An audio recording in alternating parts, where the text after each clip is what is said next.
আলবদর রাজাকারের বাচ্চারা এখনো কিন্তু ফজলুর রহমানদের মতো মুক্তিযোদ্ধারা জীবিত আছে। এই দেশে মুক্তিযুদ্ধ হয়েছে, মুক্তিযুদ্ধ সত্য, 30 লক্ষ লোক জীবন দিয়েছে, এটাও সত্য। বিরোধী দলের নেতা বলেছেন উনি মুক্তিযোদ্ধা পরিবারের লোক এবং উনি শহীদ পরিবারের লোক এবং উনি জামাত ইসলাম করেন।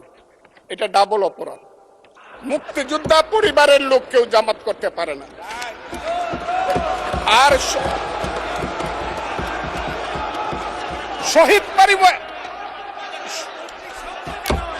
শহীদ পরিবারের লোক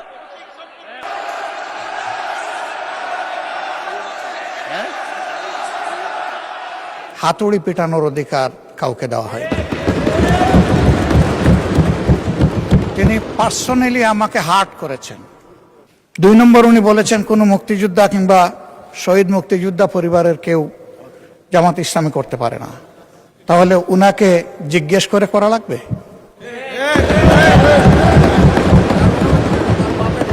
আমার আইডেন্টিটি নিয়ে প্রশ্ন করা হয়েছে, এটা গুরুতর অপরাধ করেছেন উনি। আমি বক্তব্য দিতে ওঠার আগেই আপনি বিশেষ কারণে আমাকে বসিয়ে দিলেন, যৌক্তিক কারণে। কিন্তু এরপরেই হাউস যা হলো, এখন আমার বক্তব্য কি হবে আমি বুঝতে পারছি না। কারণ আমার মনটা খুব ভালো নেই মাননীয় স্পিকার, আমার গলাটাও ভালো না। কারণ গতকাল সারা রাত আমি ঘুমাতে পারিনি। হাওর অঞ্চল